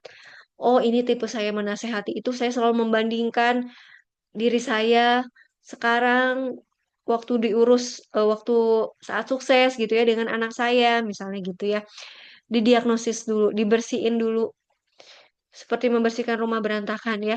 Dibersihin dulu, didiagnosis dulu mana jangan lagi dilakukan, fokus sama ini apa setelah kita decluttering, kemudian kita organize, kita tata. Kita tatanya gimana? Setelah kita kurangi ini, kemudian kita minta maaf ya. Yang kedua adalah minta maaf, berani minta maaf. Yang ketiga adalah ini, interaksi negatif diganti dengan butuh lebih banyak interaksi positif. Kalau saran saya, salah satu tindakan berani dari kita kalau pengen memperbaiki anak adalah kita meninggalkan satu hal ya, satu hal yang sangat kita sukai saat ini gitu ya, agar bisa fokus sama anak. Misalnya kita kurangi pekerjaan kita. Karena kalau misalnya beban pekerjaan kita sama-sama aja dan kita ingin memperbaiki anak kita, sementara anak kita udah remaja, akan susah teman-teman untuk mengelola beban itu sendiri, kita udah kecapean. Ini ditambah beban lagi untuk memperbaiki hubungan. Ini kan bisa dibilang memperbaiki hubungan tuh nggak kelihatan ya, beda. Kalau bebersih rumah, itu kelihatan kalau rumahnya berantakan, dibersihin bersih. Tapi kalau memperbaiki hubungan, ini memang salah satu hal yang harus kita declutter, ya. Kita kurangi adalah hal-hal yang kita cintai. Harus dikurangi. Misalnya kita bisnis online, ya udah berani untuk kurangi bisnis online-nya. Biar apa? Biar bisa fokus untuk menciptakan banyak hal yang positif, kegiatan interaksi yang positif sama anak. Kalau anaknya remaja gimana teh? Anak remaja itu memang fokusnya tadi ya, kalau 1 sampai 3 tahun itu memang fokus contohkan, 4 sampai 6 tahun itu fokus briefing role play, 7 tahun ke atas itu fokus untuk banyak diskusi.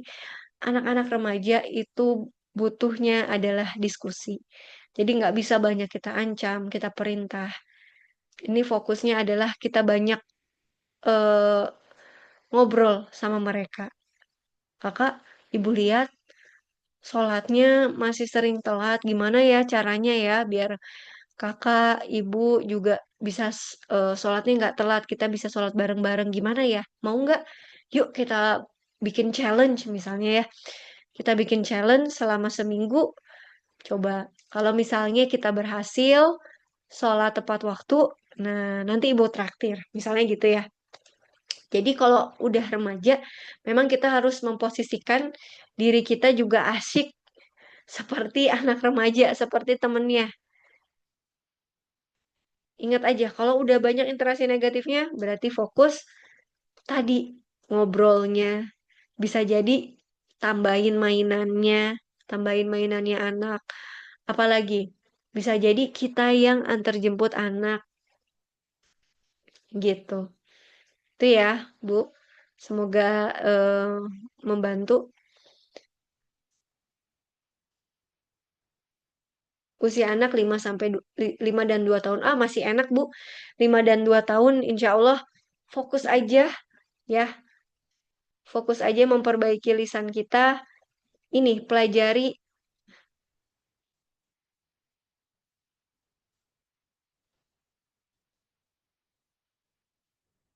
Nih, perbaikinya dengan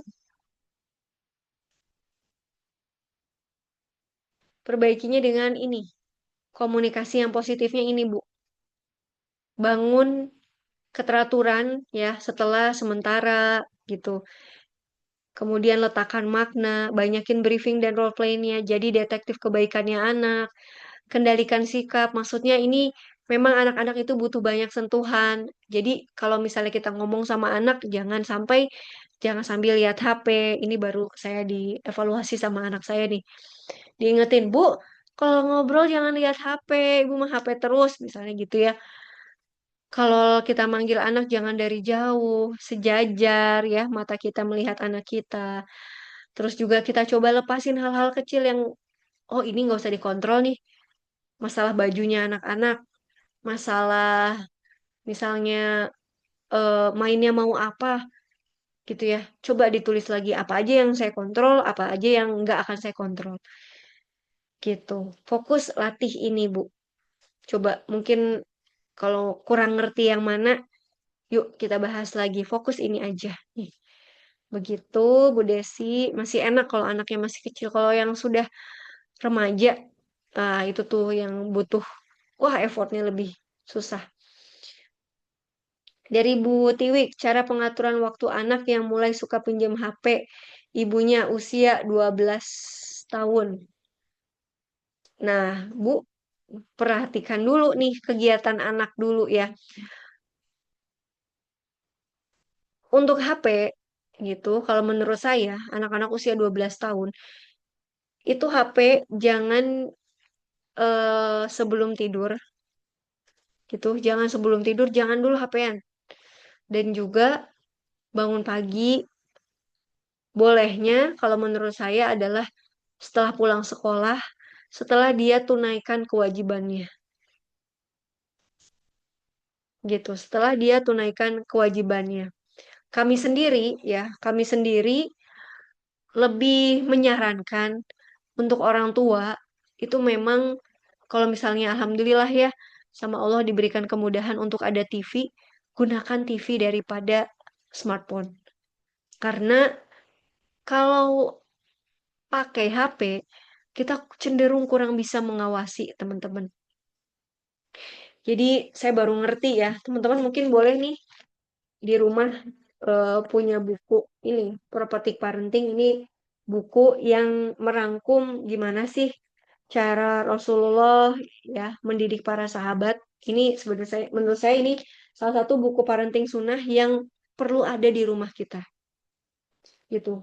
Saya baru baca bab tanggung jawab. Kadang suka mikir, apa sih sebenarnya yang namanya bertanggung jawab itu kan sebuah pernyataan yang masih umum ya. Kita harus bertanggung jawab dengan anak kita. Kita adalah pemimpin rumah tangganya suami. Ternyata yang namanya tanggung jawab itu didetailkan adalah kita kalau em, didetailkan lagi adalah kita melindungi anak kita dari kemaksiatan. Gitu ya, melindungi dari kemaksiatan dan memperbanyak ketaatan. Jadi kalau misalnya kita lihat peluangnya anak kita dari smartphone itu lebih besar kemaksiatannya, itu harus perlu kita jaga gitu. Dan saran saya memang dan saya juga melihat perbedaannya ya. Kalau anak-anak banyak gunakan HP ya karena mereka sendiri yang merasa mengontrol HP-nya itu tuh lebih gampang tantrumnya. Tapi kalau anak pakai TV ya dia nonton bareng sama kakak adiknya dia belajar juga menunggu misalnya saat harus nonton yang nggak dia sukai nonton tontonan adiknya itu kan belajar ya itu anak-anak belajar meregulasi emosinya itu mereka lebih mudah mengontrol dirinya daripada kita berikan HP gitu jadi kalau bahasa Jawanya eman-eman lah kita udah memberikan wewenang HP itu. Mungkin kalau kami sendiri nggak tahu ya kapan ya akan memberikan HP atau wewenang HP sama anak-anak selama ini memang masih benar-benar dikontrol untuk lebih baik anak-anak itu ke TV. Nonton Nusarara, Upin Ipin, gitu ya. Lebih baik di TV gitu. Kalaupun mau YouTube, baiknya memang jangan YouTube Short ya, karena mungkin teman-teman juga sudah tahu ya penelitiannya. Kita aja emak-emak habis nonton YouTube Short ya, biasanya konsentrasinya bakal buyar. Biasanya akhirnya capek ya, apalagi anak-anak. Di mana anak-anak ini punya beban, mereka tuh harus punya kemampuan rasa ingin tahu, kemampuan berpikir kritis, kemudian harus nambah hafalan. Kalau udah terbebani sama HP, walaupun HP itu ngasih hiburan, nanti gimana mau mereka bisa banyak menghafal ya, mau berpikir kritis. Maka dari itu, kalau saran saya memang dibatasinya adalah setelah pulang sekolah ya, setelah pulang sekolah, setelah dia beres kewajibannya baru tuh pegang HP gitu. Dan siapa yang briefing ini? Yang wajib briefing ini adalah ayah ya. Yang wajib briefing ini adalah ayah. Biar apa? Anak merasa saya megang HP, ini saya dikasih wewenang sama ibu saya. Kewajiban saya adalah menjaga untuk nggak lalai. Jangan lupa di briefing juga, Kak. Ibu nggak bisa nih 24 jam bersama kakak. Ibu nggak bisa mengawasi apa yang kakak lihat, apa yang kakak tonton, nggak bisa. Ibu hanya minta satu hal. Karena kalau kakak banyak nonton hal-hal yang kurang bermanfaat, hal-hal yang dekat dengan maksiat, itu nanti dosanya ke ibu, ke ayah. Bantu ayah ibu ya nak, untuk tolong jangan lihat hal-hal yang ya yang maksiat, yang pacaran, misalnya yang seperti itu ya, yang seksi-seksi, kasih tahu spesifik. Ibu minta tolong bantu ayah ibu biar ringan hisapnya nanti. Boleh tuh anak-anak mulai kita sounding seperti itu. Ya, Bu Tiwi. Terima kasih pertanyaannya dari Pak Rizal ini ya. Teh izin tanya, ada nggak sih kondisi-kondisi tertentu yang dibenarkan kita melakukan dosa-dosa lisan dalam pengasuhan? Kadang rasa bersalah, tapi setelah dipikir-pikir kayaknya yang dilakukan itu ada benernya deh. Ini gimana ya? Nah, gini, ini bagus nih pertanyaannya. Tadi mau saya sampaikan juga. Seringkali ya kita terjebak ya teman-teman. Banyak tuh ya konten-konten di Instagram parenting VOC. Kita nggak akan bisa nih berubah kalau nggak pakai parenting VOC. Parenting yang mengancam anak, parenting yang anak itu harus disuruh, ya gitu. Bukan seperti itu teman-teman. Bisa seringkali ya yang kita salahkan, kita jangan menyalahkan ilmunya. Karena ya ini sebenar-benarnya ilmu gitu ya. Sebenar-benarnya ilmu bahwa kalau ke anak itu jangan mempersulit, dipermudah. Kita boleh marah sama anak, boleh. Marah boleh kalau di hal-hal yang memang misalnya kewajiban itu dilanggar. Misalnya anak sudah mencapai usia balik, terus dia nggak sholat, ya itu boleh marah. Terus misalnya anak berbohong, melakukan maksiat, itu boleh marah gitu. Jadi memang ada tempatnya. Tadi ya melakukan sesuatu ada tempatnya gitu. Kita boleh di hal-hal yang melanggar syariat. Anak pacaran marah, boleh marah gitu. Tapi di hal-hal yang tidak ada kaitannya ya, yang di hal-hal yang ya seperti anak beresin, anak nggak taruh di tempatnya, anak misalnya bangunnya kesiangan gitu. Coba yuk sama-sama ditahan lisannya. Karena sebenarnya sumber masalahnya itu bukan pada ilmunya. Kayaknya parenting sunnah tuh kita tuh harus lembek ya sama anak tuh harus lembek, harus baik gini gini gini. Karena ini ilmu yang benar. Yang salah itu adalah kitanya.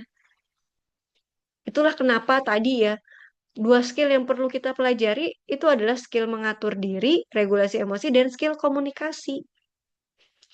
Bisa jadi karena kita males untuk coba nih,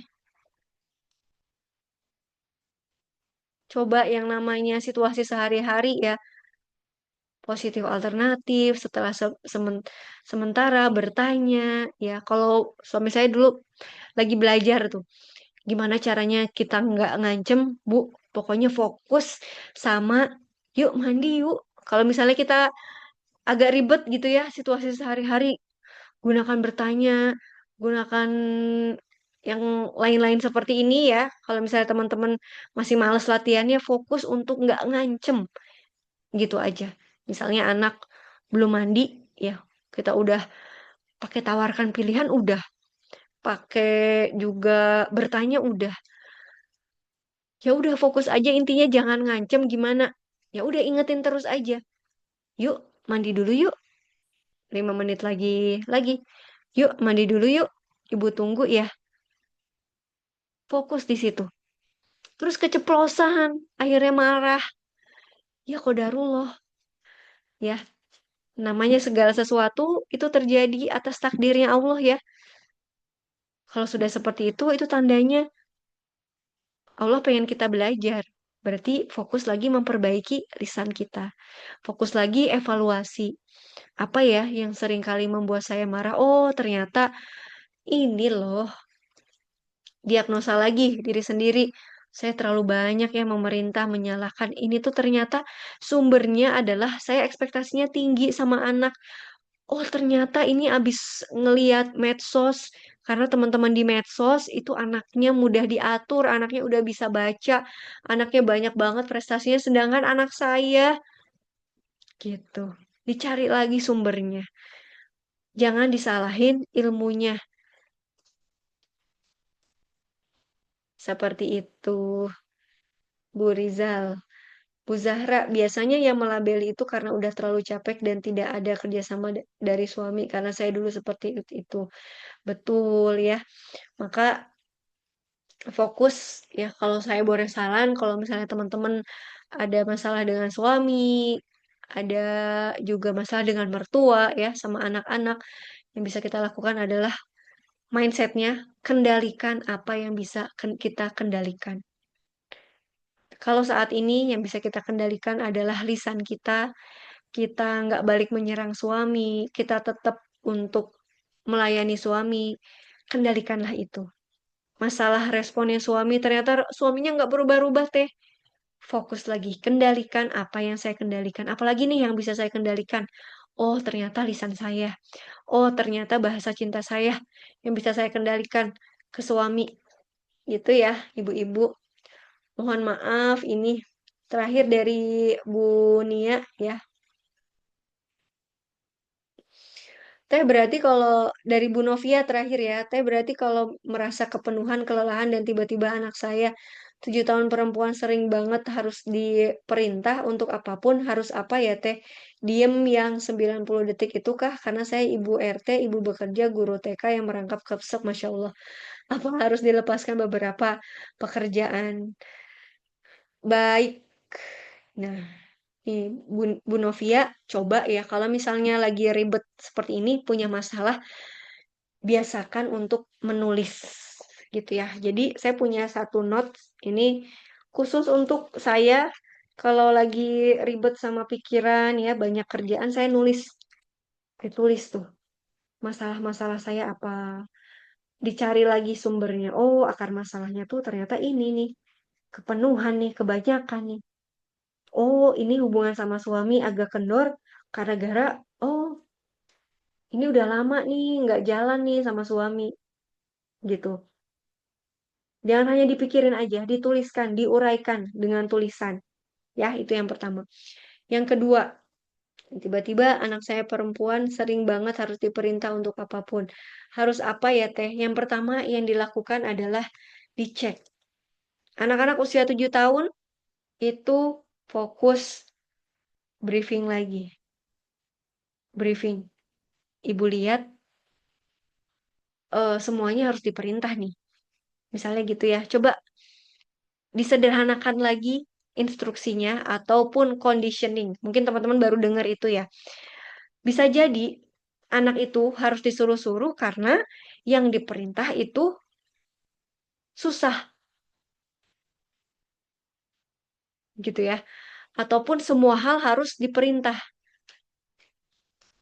Misalnya makan. Coba kita pikir lagi, apakah itu juga harus selalu diperintah Ataupun kita bisa letting go aja. Ini pokoknya kita sediain makanannya di sini, mau makan mau enggak, silahkan. Di hal-hal yang kecil gitu. Misalnya mandi. Oke, apakah mungkin ya mandinya itu terlalu susah bagi dia karena harus ngambil anduknya tuh jauh, begitu?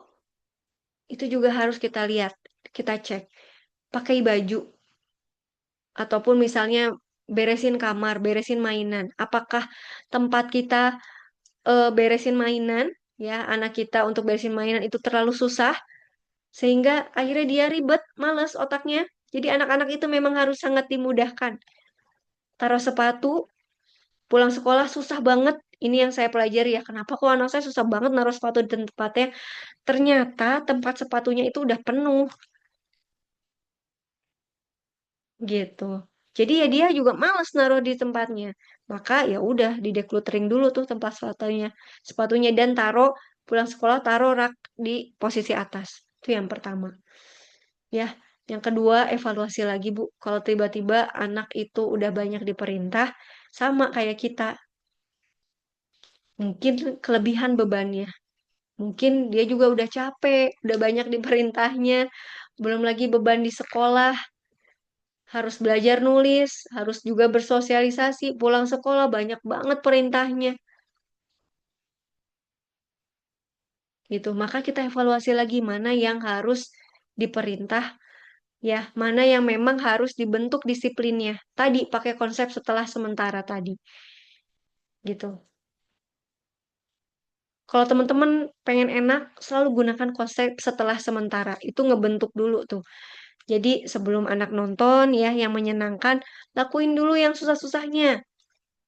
Itu nggak akan tuh kita banyak mengancam.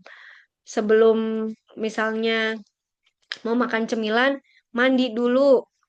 Sebelum misalnya mau main sama temen, ngerjain dulu PR-nya. Dibanyakin itunya dulu Bu, diperiksa. Gitu. Dan seringkali, ya ini juga saya rasakan ya, karena menyuruh itu paling gampang, memerintah itu paling gampang. Otak kita kan sukanya yang gampang-gampang ya. Otak akan bisa kreatif kalau nggak banyak beban. Itu, sejujurnya itu. Otak bisa kreatif, kita bisa mindful sama anak kalau bebannya pas ya, bukan nggak ada beban, bebannya pas gitu. Kita bisa enak gitu ya, juggling antara kerjaan sama anak tuh enak. Itu kalau bebannya pas. Kita bisa komunikasi kreatif kalau bebannya pas. Maka coba Bu, kalau saran saya dikurangi memang pekerjaannya. Dikurangi tanggung jawab yang bisa kita delegasikan atau kita berani untuk mengatakan tidak. Karena ya itu juga yang saya rasakan sebagai seorang ibu, sebagai seorang yang juga punya pengen berkarya dari rumah, yang namanya kerjaan, yang namanya passion ya, yang namanya kerja itu nagih. Kalau nggak dihentikan, nggak bisa. Akan selalu ada, kita senang banget dengan pekerjaan gitu. Jadi kalau bisa memang harus ada yang dikurangi. Seperti tadi prinsipnya ya, kayak tadi kalau misalnya anak mau disiplin taruh sepatu di tempatnya, ya memang harus dibersihin dulu. Sepatunya jangan kebanyakan biar bisa pas ditaruhnya. Gitu. Ya boleh pakai diam 90 detik, tapi intinya kalau beban kita pas gitu ya, ada yang dikurangi, insya Allah kita juga bakal lebih kreatif ya, kelembutan ya, kasih sayang ini juga akan lebih keluar kalau bebannya pas. Kalau tadi kejaga tuh emosinya dengan zikir ya, dengan tilawahnya, jangan lepas dari itu. Atau memang salah satu jalan singkatnya ya, ini juga pernah, mungkin teman-teman pernah baca artikelnya, ada seorang dosen ya dengan banyak bebannya, begitu, karena dia selalu mengejar keberkahan, anaknya banyak ya, terus juga beliau adalah aktivis dakwah, tapi selalu menyelesaikan sejuz sehari, gitu. Terus juga tidak lepas dari Al-Quran, dari hafalannya, ya, itu jalan pintas ya. Ya karena Allah berikan banyak keberkahan dari yang dia lakukan, maka Allah mudahkan urusan dengan suami, mudahkan urusan anak-anak. Anak-anak yang gak banyak diperintah akhirnya mandiri. Kenapa? Karena itu tadi. Itu tanda ibu yang cerdas ya. Ya dia gunakan waktunya, sisa waktunya memang untuk robnya. Gitu. Itu yang terakhir ya Bu. Dari Bu Novia, terima kasih banyak pertanyaannya. Mohon maaf ya kalau misalnya tidak banyak yang tidak terjawab, teman-teman. Kalau boleh ya, teman-teman kasih testimoni kami ya. Kalau ada akun Instagram, boleh tulis kesan pesannya, testimoni teman-teman belajar hari ini. Mudah-mudahan lebih banyak lagi ibu-ibu di sana yang bisa sama-sama ya kita mendidik anak-anak kita lebih soleh lagi. Karena kita nggak mau ya kita dipimpin oleh pemimpin-pemimpin yang kurang adil. Kita pengen punya pemimpin yang adil ya, pemimpin yang menjalankan sunnah dengan baik. Begitu. Dan itu dari siapa? Dari kita, ibu-ibunya. Jangan pengen soleh sendirian. Selalu pengen fokus sama kalau anak saya ingin mensolehkan anak saya juga harus bisa mensolehkan lingkungan terdekat saya. Gitu, selalu bermanfaat. Mudah-mudahan seperti itu. Mohon maaf teman-teman jika tidak semua pertanyaan dijawab. Ya, insya Allah nanti di webinar selanjutnya, mudah-mudahan ada webinar lagi kalau ada umur, kita pakai grup WA biar teman-teman bisa banyak bertanya lagi. Mohon maaf atas segala kesalahan, mudah-mudahan ada manfaatnya. Jangan lupa praktekkan satu hal aja ya. Dan para ibu, jangan lupa terakhir buat banyak menulis ya. Kalau bisa teman-teman punya bukunya juga, Properti Parenting di Rumah, biar jadi landasan kita untuk selalu setiap masalah selesai dengan apa? Dengan ilmu, ilmu, ilmu dan pertolongan Allah. Kita tutup dengan istighfar. Astagfirullahalazim, astagfirullahalazim, astagfirullahalazim. Tutup dengan kafaratul majelis. Subhanakallahumma wa bihamdika asyhadu alla ilaha illa anta astaghfiruka wa atubu ilaik. Materinya ya silahkan di print, ditempel biar bisa murojaah, biar bisa menghafal nih apa aja alternatif situasi sehari-hari dalam berkomunikasi. Materinya silahkan cek email ya. Mungkin besok baru akan dikirim atau hari ini mungkin nanti sama admin saya berkomunikasi lagi. Nanti untuk informasinya ada di story-nya Parenting Berdua. Terima kasih banyak teman-teman. Silahkan istirahat. Selamat beristirahat. Rekamannya, materinya semuanya dikirim lewat email. Jadi bersihin emailnya gitu, dihapusin, nanti takutnya nggak masuk. Ya, terima kasih banyak. Wassalamualaikum warahmatullahi wabarakatuh.